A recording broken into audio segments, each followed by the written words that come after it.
Do you hear about O'Brien? Who's he got pregnant this time? No, the other thing. Yeah, somebody beamed in, Right. took out two of the security guys. Right. O'Brien tried to kill him. Why?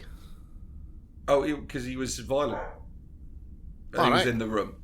And how did he get on? What did the other guy look like afterwards? Fine. O'Brien got knocked out. Woof. Yeah, I know. I assumed that meant that the bloke was a bottle of whiskey.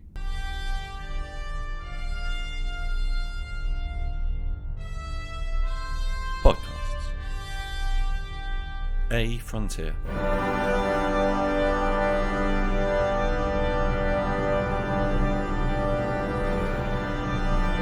These are the voyages of the podcast Captain's Slug. Its ongoing mission to explore strange new episodes, to seek out new jokes and new references, to split infinitives that no one has split before.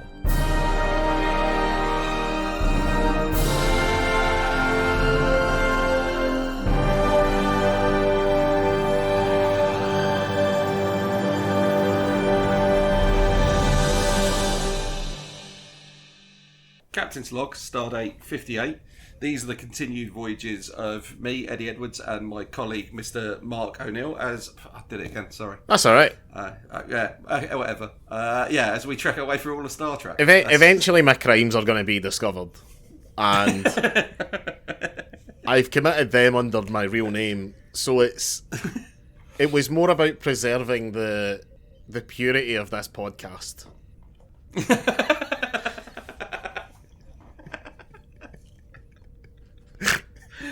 Anyway, Mark, how you been? Been alright. I have recently been kind of re-deep diving. Re-deep dive? Yeah, sure. Re-deep diving into Tom Clancy's The Division 2. Oh, right, okay. Which is what's that genre of game? Poor People Murder Simulator? Oh, yeah, right, okay. In which some terrorist has dropped a virus on... Well, in the first one, it was in New York, and in this one, it's in Washington, D.C., and it turns out that the government have a bunch of sleeper agents. So after the government quarantines the entire city and leaves everyone to die, they then send you in, and you create the character, and it's implied that it's like, oh, housewives... And soccer moms and IT consultants, they're all in this division, and you go into it, and you're there to basically mop up the mess that the government made by killing all of the people who were trapped inside of the city, who have formed themselves into gangs in order to survive, and it's your job to ensure that doesn't happen. That's apparently what the home army was for. Yeah. In World War II. That was actually like a fairly hefty cover.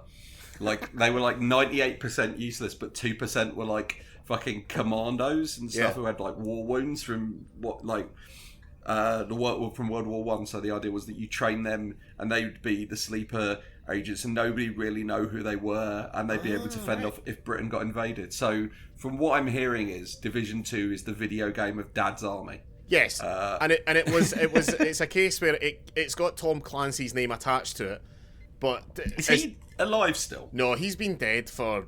I mean, who knows how long he's been dead for? Ubisoft has been covering up Tom Clancy's death for I reckon about 25 years, ever since Rainbow Six. I imagine in my head, Tom Clancy is like the Emperor in Warhammer. Yeah. He's just on a throne in a room somewhere. There's a skeleton being kept alive technically alive. Yeah. And it's just Tom Clancy. And they go in, his hand's got a pen stick in it, and they run a bit of paper under it, and they go, oh, it's got Tom Clancy's name on it. He must have wrote it.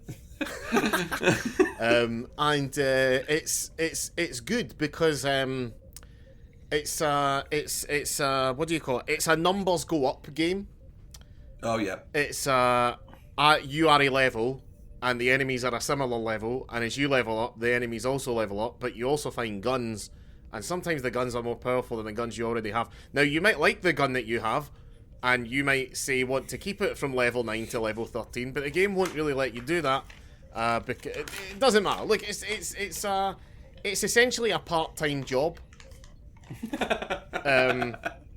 And to use the word enjoy would be a stretch, but I've been doing a lot of it. So, how are you?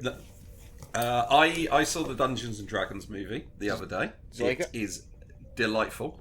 I am quite enjoying the fact that there's a lot of people who are trying to stoke the culture war flames, who would like this movie to fail, and as such they are trying to attack it in reviews, but they're also deeply hateful misanthropes, and therefore have no friends, and therefore haven't actually ever played D&D. So I've seen reviews where somebody said in a review that it's a terrible movie that just uses fantasy trappings to tell a story of found family and a group coming together that's a bit trite and compact, which then had everyone go, yeah, that's what Dungeons and Dragons is. Yeah. And then somebody attacked the writers because they did they said in an interview they were just using the trappings of D&D to tell their own stories, and then other people tried to, and everybody who's played D&D was like, "Yep, that's what D&D is." That's the thing about Dungeons and Dragons, is that nobody involved in watching the movie is going to care that they took liberties with any source material or anything, because everyone does that. Yeah, I've run a campaign where Waterdeep was being attacked by jam elementals. That's because I felt like it. So yeah, no, that's a great movie. It's a bit like saying they're annoyed that someone has been using Tetris to clear a grid full of boxes. Yeah. That's the aim of the game. I do very much want to watch the Tetris movie. But I am slightly annoyed that it is a movie about the making of Tetris, not a movie that I was hoping set in the world of Tetris, in which Hugh Jackman plays an L-shaped block. But yeah, trying to find his line so that he can finally die. He's the L-shaped block that got dropped first, and unfortunately, whoever done it pressed the rotate button too much, so he's like against the left side wall, and he's like 1 dot along and then 3 up, so there's a weird gap, and they haven't had the big long one yet. So there's that, there's the L, there's a backwards L leaving the gap, and then there's one on top of that, so that the opposite facing L wouldn't solve all of his problems. No, that's what I pitched. In that exact cadence, and Nintendo were like, "Are you high?" And I'm like, "Yeah," and they went, "Yeah, we think so because we don't even own Tetris or make movies. How did you get this number?" And I'm like, "Listen, Mr. Miyamoto, I found it in a phone booth." So that's what you do with Miyamoto's phone number if somebody gave it to you. It's like, you wouldn't I agree with you. I'd ring him up and go, "Alden, Mr. Miyamoto, I've got an idea." Right? Yeah. Did you know this, by the way? See, talking about Dungeons and Dragons, a very similar thing that I learned. This was from another podcast that I listened to called The Weekly Planet. Just going to give them a plug here so that their much more successful podcast can give us a plug later. But the 2000s Dungeons and Dragons movie? Yes. Do you know how that? Yeah, I do. Do you know much about the production of it?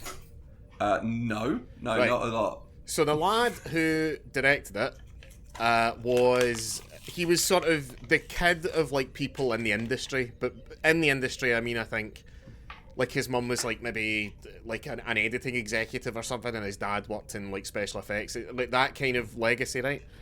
And he grew up playing D&D, and he wanted to make a D&D movie. So he called up, not Wizards of the Coast, but whoever owned D&D at the time, and claimed to be an economics student who was doing a project on Dungeons and Dragons and wanted to kind of get some insight. And over a few months, got so much rapport with the people at Dungeons and Dragons that he then said, "By the way, I have a pitch for a trilogy of movies. let's hear it. He's 19 at the time. They heard his pitch and they went, yeah, that's great. Yep, here's the rights, right? So,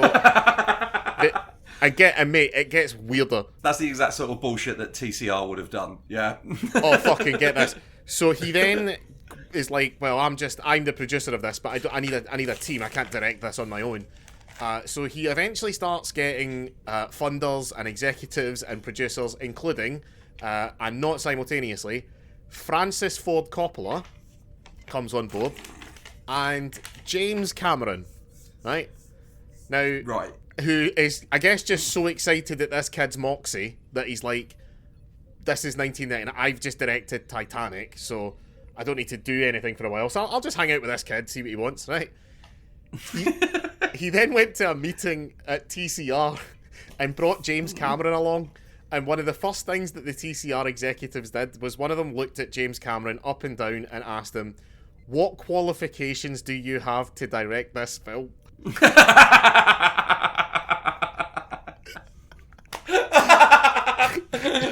And I don't know what he said, but I can imagine that he got up to a whiteboard, wrote Dungeons and Dragons, and then just turned the S's into dollar signs. That's amazing.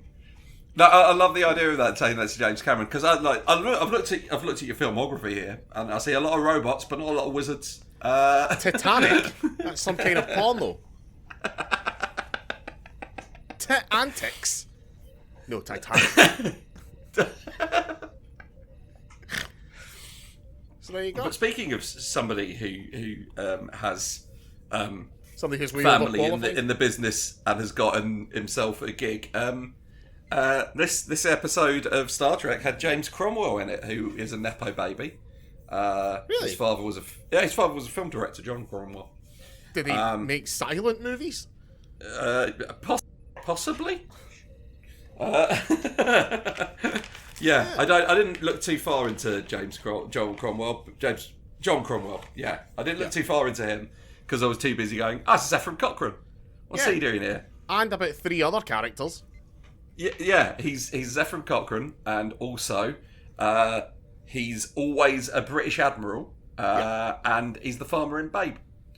That's enough. He is the farmer in Babe. It's best. He became a lifelong vegan after that.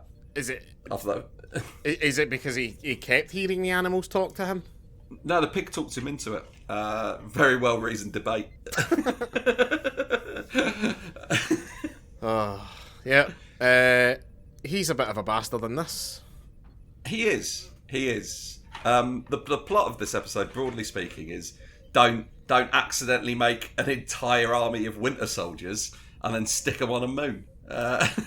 Yeah, or if you're gonna stick him on a moon, at least build them a theme park or something. Like, give them something to do, or basic human dignity. One or the other. Yeah, always deprogram your winter soldiers after you use them. Like, just up, basically, so that you make sure you put your winter soldiers away when you're done. Back in the box. Yeah, there you go. But yeah, winter soldiers, bunch of them. Yeah, hundreds of them, including this guy who looks like he's in things, but I couldn't really find anything else that he was in that I know. He was in Cliffhanger, which is a movie I know by name, and I saw the trailer when I was a kid. It's a lesser Stallone. The most footage I've ever seen of Cliffhanger is, I think, from a Tech Moan YouTube video in which he talks about the virtues of Laserdisc. Right, okay. And that you can cleanly fast forward. And it doesn't do that thing that VHS did where it had the tracking bars on the screen, and unlike DVD where it's kind of freeze framing, it just made everything look really smooth. So I've seen that's it. That's the only thing I know about Cliffhanger, and I know that the start of Ace Ventura, When Nature Calls, is a reference to Cliffhanger. Yeah, that's the thing. I think Cliffhanger is one of those movies that was very in the cultural zeitgeist when it came out, and then has promptly been forgotten because... Well, that's it. You pass by cliffs these days and there's no one hanging off them. fucking Gen Z kids too busy being at home talking shit about Friends, the sitcom, and presumably also the concept. Yeah, no, Friends is too offensive just because they have an entire episode devoted to how Ross thinks that men can't look after children, and that's fine. And they also make regular jokes about how Ross hates his wife because she's a lesbian. Yeah, yeah. Just because it's boring, fucking milquetoast, garbage, shit, old TV doesn't mean that it's also offensive. Now, in Friends' case, it happens to be so. But yeah, leave Friends alone. I'll tell you what, Gen Z, if jokes from 30 years ago aren't good enough anymore, then why don't you write your own fucking... Oh, you do? Oh, you're on TikTok. Oh, you're the funniest generation that we've had in years. Alright, fair enough. Yeah, well, you're never going to be on cable, are you? Because it barely exists. You managed to turn talking about horrifying injustices in the legal system into a form of sketch comedy. Well done with that. We other generations have tried, but it turns out when you need the people who run the unfair establishment say so to broadcast the material, it just doesn't get out. No. No. So. All right. So this guy. Wilson, we'll call him. I can't remember his name because it's been a while since I watched this episode. Yeah. And I've only taken 3 notes, one of which just says Jeffrey's Tube reference, and I've misspelled Jeffrey's.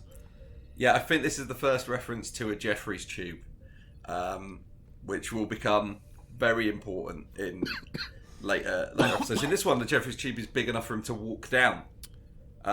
This is the only one, I looked this up, this is the only one tall enough for a person to walk in. Unless they were really small. It didn't say that. I added that. That was editorial. How comes there is nobody really small in Starfleet? Surely we're going to meet at least one alien race that's short. The race of Jeffreys. That's what they're called. They made the tubes so they could use them. How short would they have to be? Because I'm sure if they let TNG go on long enough, they would find a leprechaun planet. And it would be at the very end of something called the Rainbow Nebula. Right, hold on a minute. I'm just checking something now because you brought something up that I find amazing. Is it possible? Was Warwick Davis never in Star Trek? No way. Warwick Davis is in everything. That's what I'm thinking. Warwick Davis must have been in Starfleet, Star Trek at some point. I don't want this podcast to turn into a litigation issue. So what I'm not going to say is that Warren Davis started an agency for little people actors to get gigs and then took them all himself. I'm not going to say that. Because that would be conjecture on my part. But yeah, I'd be very surprised. No, well, I guess what chance would he have had to have been in Star Trek? Well, he was in Jedi. Yeah. So which was ages ago. So I'm scrolling. 83, and I think he was 12, if I remember correctly. No, well, he'd already done Return of the Jedi and 2 Ewok related spin-offs, and Labyrinth, and Willow. Hold on a fucking minute. The Ewok related spin-offs, what, the animated ones? No, he's in. They would be the animated ones. Caravan of Courage, an Ewok adventure, and Ewoks: The Battle for Endor. But then why? Because he does the voice, I guess. No way. There's no way Warwick Davis does the voice of Wicket the Ewok.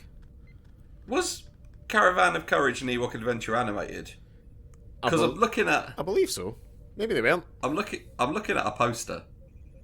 No, it fucking wasn't. It was live action. He's in it. Are they? They're not canon though, are they? What is particularly amusing about the IMDb page is that the Ewoks, the Battle for Endor, the image they've got is taken from the German release. So it's Kampf und Endor.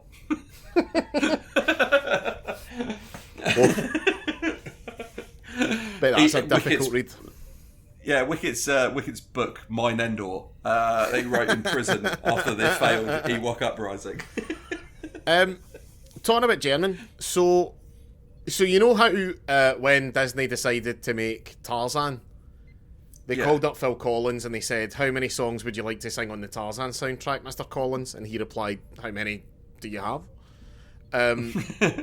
He also he not only sang all of the songs in Tarzan, he also dubbed them into other languages. He also sang them in South American Spanish, Castellanian Spanish, the European Spanish, German and Italian. Okay. He doesn't speak those languages. He just learned enough of them to sing his own songs.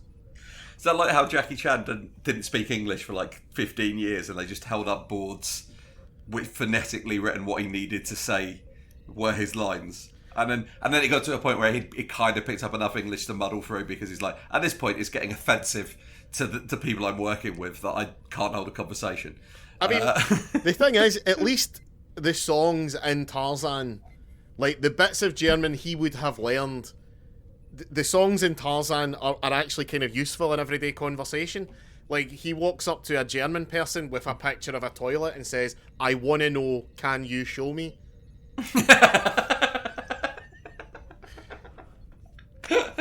And then he's looking for an English bar, so he holds up just a picture of like a guy in an England top and says, "Tell me more about these strangers like me." And other such lyrics from the soundtrack of Tarzan. Laura will be irritated if I don't do a third example. Right, so what songs are in Tarzan, right? I want to know, can you show me? Something, I'll be here in your heart. Oh, that's when he was a heart surgeon. Right, okay. And the patient was like, Wein Deutsch? I don't speak Deutsch. But what that means is, what are you going to be doing? And he just pointed to his chest and says, "I'll be here in your heart." And then he put the mask on so that the guy fell asleep. He was really lucky that he did learn that skill later on, because before that, the only word that Phil Collins knew how to say in every language was "Susudio," which is limited usefulness. But weirdly, it's the same in every language, and it means the lyric from the song "Susudio." Right. Anyway, this episode of Star Trek, I thought this was a banging episode. Great social issues. Great social issues and great adventurous plot. Yep. So there's a bloke, he's going to escape. The planet wants to join the Federation, and when they turn up, they go, prisoners escaped, and he manages to get on board the Enterprise, basically. And I quite like the fact that when they beam him in, he absolutely batters the security team who's there to take him down. O'Brien watch. O'Brien nearly gets him. Yeah. I've written down here, no danger, O'Brien here. Guy's got a piece, not even bothered. So the guy materialises with a gun in his hands, beats up two other security officers, and then Chief O'Brien, the transporter room chief, takes him out. Basically. Yeah. The only thing missing from this scene was that when he beamed in, O'Brien should have taken the bottle of whatever he was drinking and broken it on the console. I don't want to as a man about to marry himself into an Irish family, I don't want to characterise the Irish completely as just lunatic alcoholics. So I'm going to denounce that joke. What I will say, however, is that if he had beamed into 10 forward, he would have been fucked. Yeah, it would have been a conversation like O'Brien just going, "Oh, it's all right, he's subdued." I guess define subdued, O'Brien. Well, he's on fire. How subdued is he? Well, the glass, the fucking pint of Guinness I just hit him with, you can still see the shamrock that Guinan insists on doing, even though she knows it bugs the shit out of me. I've just asked my notes. Not only this guy who beamed in, not only is he in Cliffhanger, I've just spotted this. He was a voice actor in Red Dead Redemption 2. Good for him. Yeah. But yeah, no, I love him because it's like you can't detect his life signs, and then it's like they say, like he's like been experimented on. Basically, he's been super soldier serumed and he's been given Winter Soldier stuff. But instead of having like a thing that clicks him into murder mode, anytime he perceives a threat of the slightest type, he responds by going into full on. I believe they reference uncontrollable violence. Yeah. At which point Worf becomes. When that is said, Worf gets fully erect. Worf loves this guy. Like, he's enjoying himself so much. Yeah. But, like, he manages to shake off a transporter at one point.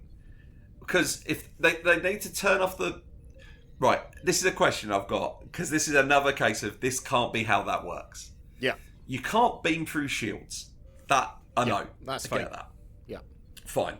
Get that. They have to take the shield down in the, like, brig to beam him out. Why does the shield in the brig go all the way around it? Why doesn't it just go over the door? And they can beam him out from the other side? I guess just in case He tries to dig through the wall with a spoon. Yeah, exactly. Yeah. I remember spoon-proof walls. I remember one time I went to the V&A, right, the Victoria and Albert Museum in London, with my friend Scott, and I walked into this room and I was like, "Oh, this is fancy," because I love thinking out loud to myself. I went, "Oh, this is fancy," and I went over to the person whose job it is to explain what the fuck is happening, and I said, "What the fuck is happening?" And he went, "Oh, this." I think I've told this story before. But he went, "Oh, this is a room from the Palace of Versailles," and I went, right. "Oh, cool, like an exact replica." And he went, "No.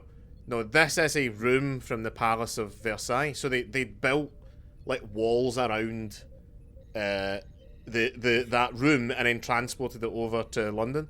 So when I started this story, I was sure I was going to find some relevance to what we were talking about, but unfortunately that just didn't happen. But I imagine that there's shields, all the way around it. Right. Okay. That seems. But that means you never know. You never know when you're going to beam a guy onto the Enterprise who is A, strong enough to beat his way through a prison cell, and B, also take out a Bobai O'Brien. Because those things are less mutually exclusive than you might think. It's a very fine overlap on that Venn diagram. But I love this guy. Like all of his little plans to escape and stuff make sense. I really like that. Like when he goes after like he makes it very clear that he's trying to get into Cargo Bay 2, and then he like steals a spacesuit. So they think he's got it there, but actually what he's done is just hidden behind a box with the spacesuit, so everyone leaves the room. And that's a fucking genius. Respect that move. Yeah. If you were, let's say that Wesley's driving, right, and Picard says to him, "How far until Centauri Minor or whatever?" And Wesley says, "About 8 hours." And then Picard turns round to who's the science officer in the bridge? Is there one? No, Data.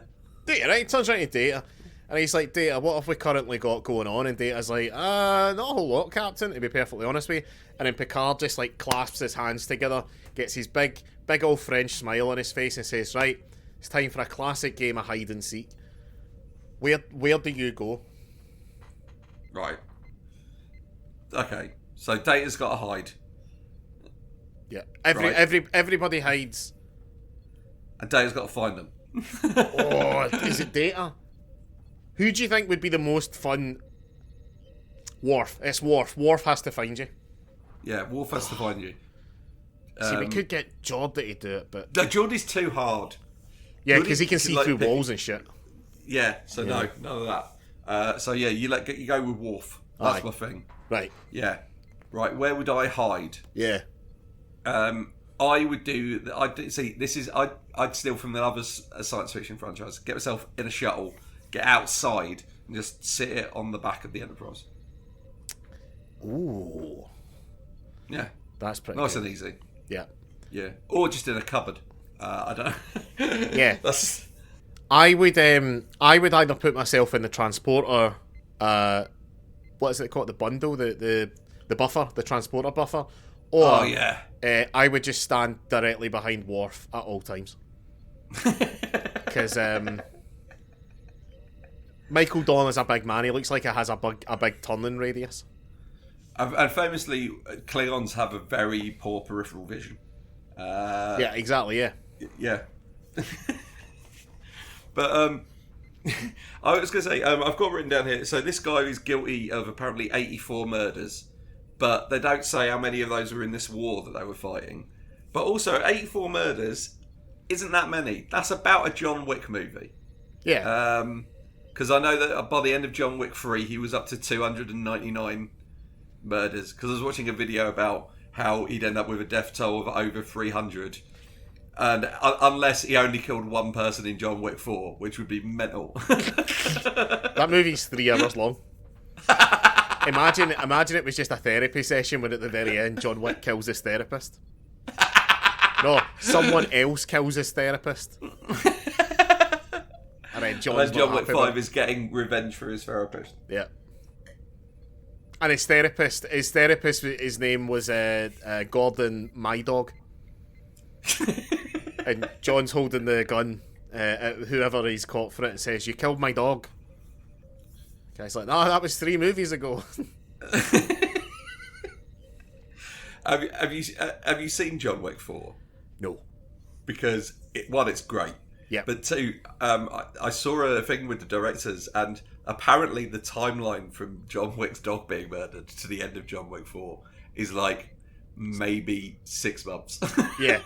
The first 3 are like a week. Yeah.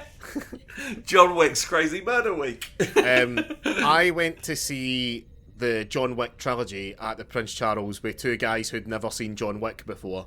Oh, I'd seen John Wick 1 and 2, so even I got to be pleasantly surprised how by John Wick 3, every single person on Earth is a hitman.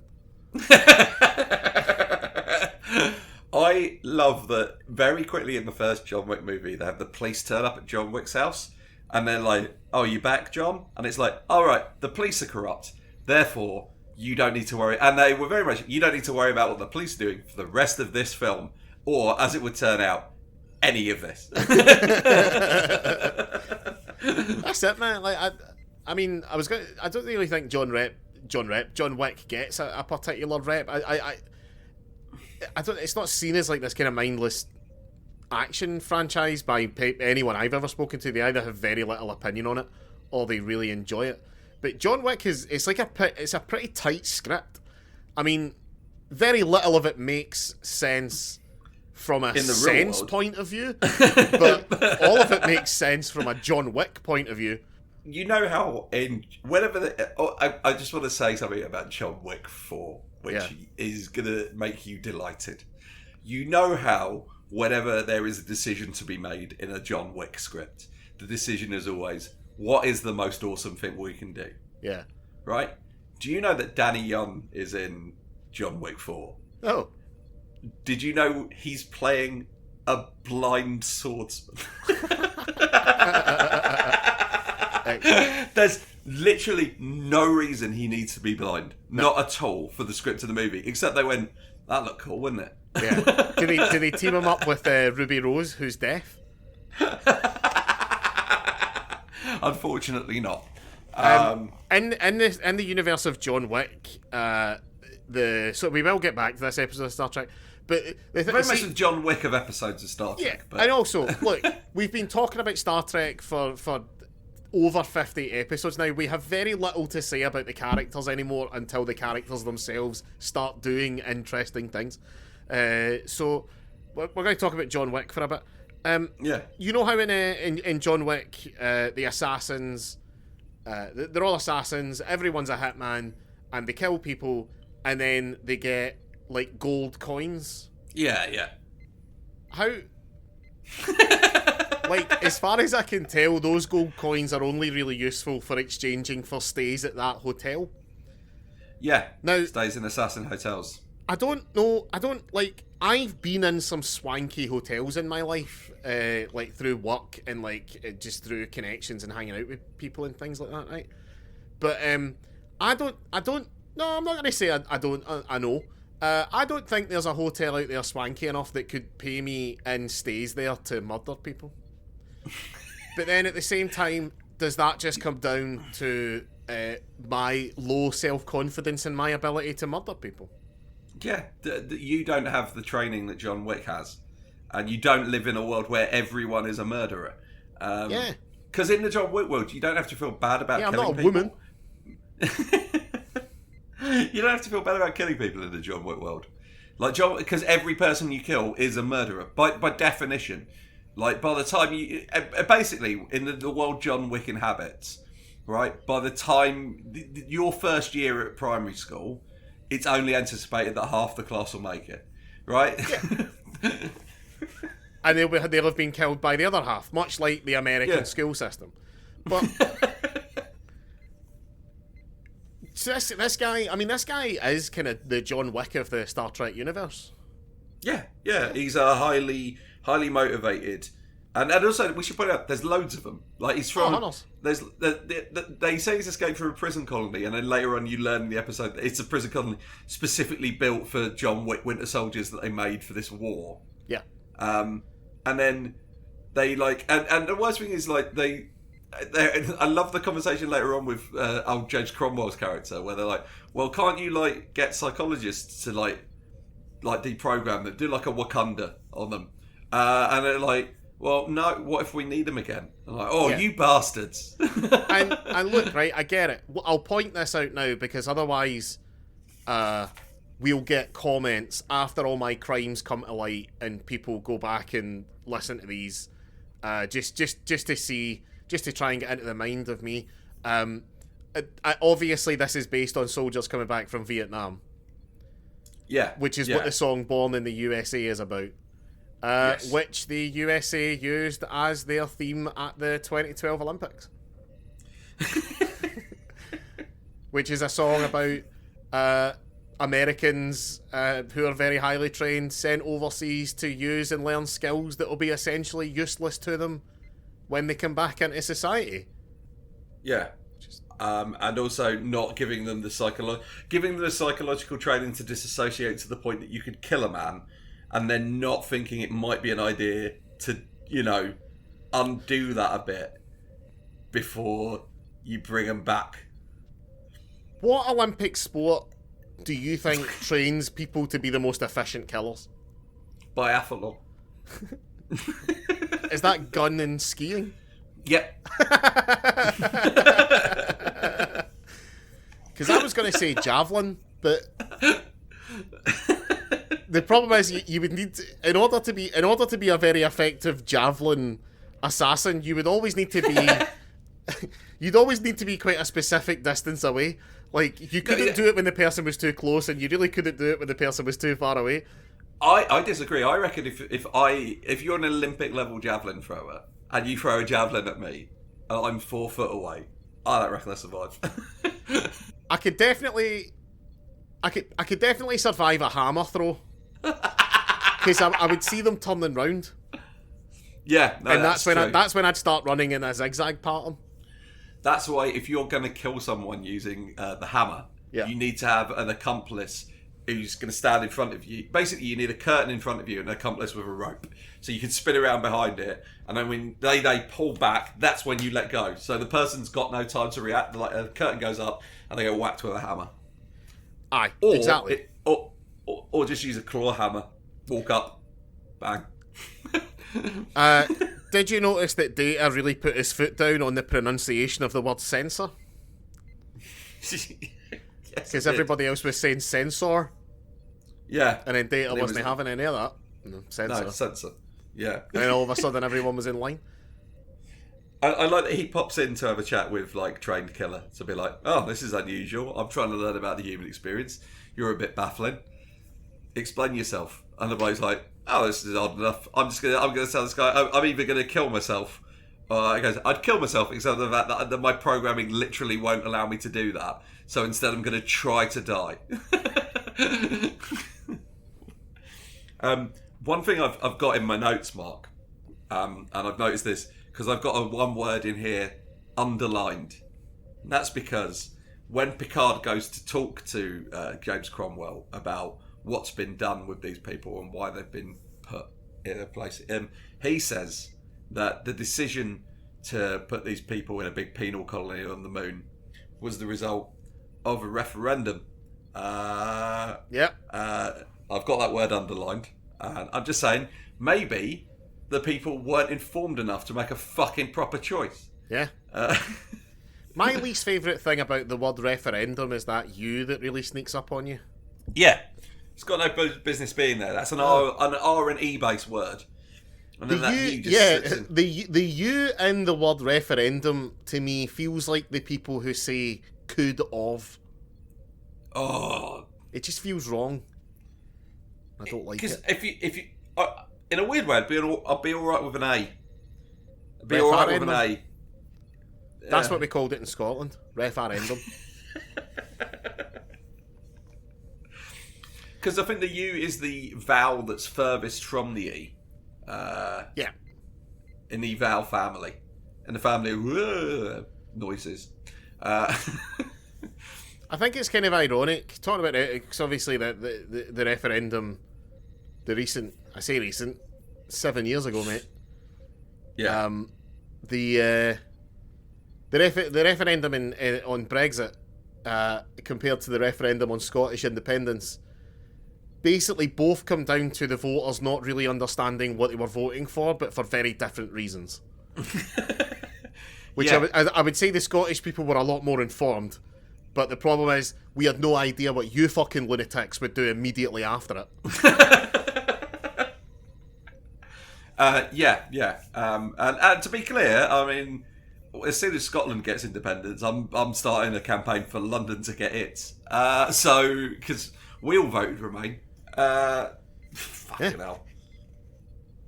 Enough about that. Star Trek. Yes. I really like the end of this episode. Me too. Where, like the Picard, the guys get loose. They get like launch an assault on the capital. They get all the people there, and then Picard's like, right, well, here's your choices. You can start a fight with these people, which they'll win, or you can talk to them and have a sensible grown-up conversation. But either way, Prime Directive, peace, bye. Yeah. I love a good Prime Directive, fuck you. And Me then, too. and then afterwards, Riker's like, oh, do you think their society will survive? And like, Picard's like, I don't know if it deserves to. They'll find out now. Yeah. He just says, he takes a cigarette out of his mouth, throws it down on the carpet, squishes it in and says, who cares?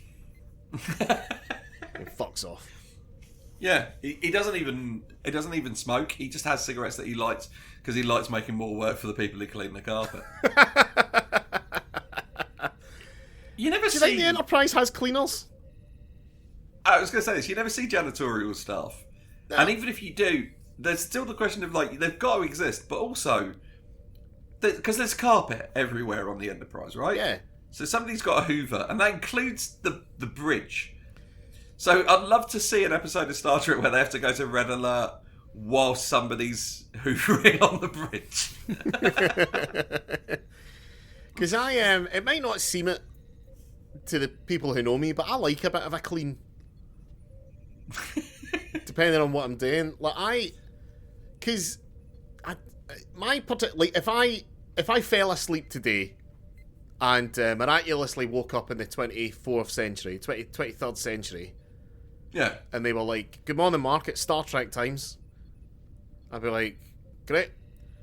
Can I be on the Enterprise? They're like, you're not really qualified for anything that we do on the Enterprise anymore, because all your actual qualifications are in the production of a medium that no longer exists. And other than that, basically everything else, has come from YouTube binges at 3 a.m. So, we can't really let you be an ops or an engineering. I'll be like, I reckon I could be a janitor on the Enterprise. But here's the thing, I don't reckon you could. So, right, let me explain. That's not a dig at you. The Enterprise is the flagship. Aye. Right? So it's the best of the best. No, you're right. I couldn't do it. Yeah, so you're gonna be up against the best of the janitorial division of Starfleet has to offer. Yeah. Right? And now I'm starting to talk about this. Why is this not a show? Yeah. Like what are your skills? So for example, Guinan, we can assume Guinan is the best bartender that the Federation has to offer. Yeah. And I buy into that. She's played by Whoopi Goldberg very well. Obviously, solidarity to our custodian brothers and sisters out there. You're one of the most important people in any business. So it's certainly not a degradation by any means. But no, you're right. I don't think I could be a good enough janitor to be on the Enterprise. I'm not saying you couldn't join the if it's the future. If you could, I'm not saying you wouldn't be able to thrive in the janitorial division of Starfleet.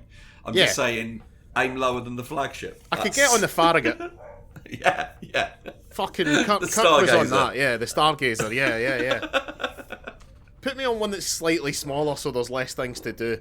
That attitude will be why they didn't let me on the Enterprise. You see, the problem is, like, if I suddenly got transported to the future, my primary skills are that I could transfer to that environment are in the lifting and carrying of things. Yeah. Which, there's a transporter now. That's not needed. It's like I can't ask everybody, can you transport everything in slightly further away than it needs to be so that I have a reason to exist? My skills would be, if I was sitting in 10 forward and somebody spilled their drink, I would immediately know to run to the replicator and ask for blue roll. And like a big roll of it to unwind onto the floor to let it all soak up. Do you think that the replicators, do you think if somebody vomits on the carpet, the replicator makes good enough sawdust to absorb it? Replicators can make anything. But here's my question. Do you even need to... Right. Is it possible that instead of hoovering, they just beam all the dirt off?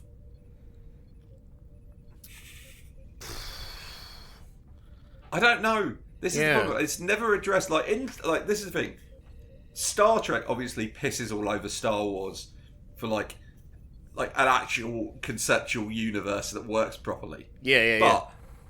But in Star Wars, there are those like little droids that go around that I assume are cleaning up stuff. Yeah. Like they're there. They're in the background. They're just doing things, and it's just I feel good that at some point somebody should have put one of those into Star Trek. Just been like there should be at least, is there a Roomba? Yeah, but do you do like a Flintstones situation where it's constantly passive aggressively complaining? What? Little robot comes out of thing, comes over, somebody pours sawdust on it, lets it dry for a bit, sweeps it all up, scrubs the carpet, looks up and goes, it's a living. Yes, and do you know what I would want is the way that they used to do robots in cartoons, which is it'll be a little box on wheels that rolls up to the sick, right? That Geordie has probably spewed up, and out of it pops two really thin little arms with white cartoon hand gloves on the end, and like a dustpan and brush.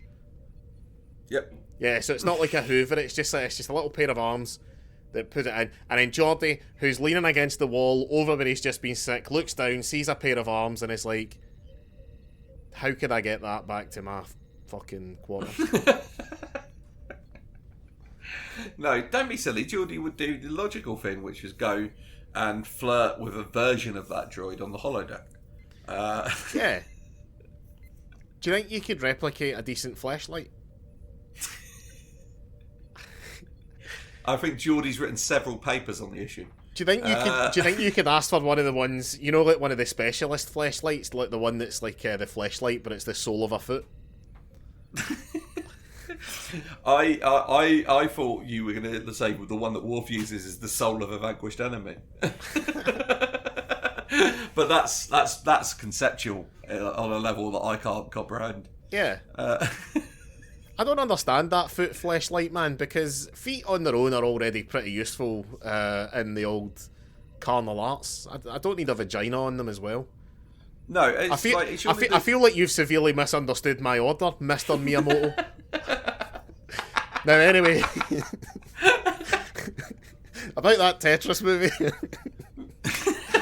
We've told you before, Mr. O'Neill, we neither have the rights to Tetris, nor do we make fleshlights here. We simply bought you one to make you go away. We don't understand how you keep getting this number. Oh, what you don't want is the Tetris fleshlight, because when you put your dick in that, it fills the gap and everything disappears. Oh, disgusting. Overall, great app. Great episode. I I give a promotion to O'Brien. As per. Yep. As per, not in any way. It would have been. I quite like the fact as well. One thing I've got to talk about is that when the guy beams in, 2 security officers are waiting to go at him, and O'Brien stays behind his little post for probably a solid 10 seconds longer than he should have. Like, oh, they've got this. Have they? Oh, maybe not. I don't think it's a they've got this. I think it's more of a I'll wait and see if they've got this, because if they don't, I have. Yeah. It's an intimidation technique. And then he nearly does. Yeah. But it's bearing in mind he was at this point he's a veteran of the Cardassian Wars, which will not ever be mentioned until I think season 4 of this, when they want to invent the Cardassians. I'm glad that it's finally time to give O'Brien a violence-based promotion. Rather than what usually happens, which is he gets a violence-based telling off. Yeah. Yeah, no, actually, there's nobody he really fucks up in this episode. I can't offer a demotion. No. Everybody handles things pretty well. Picard does a sexy bit of diplomacy.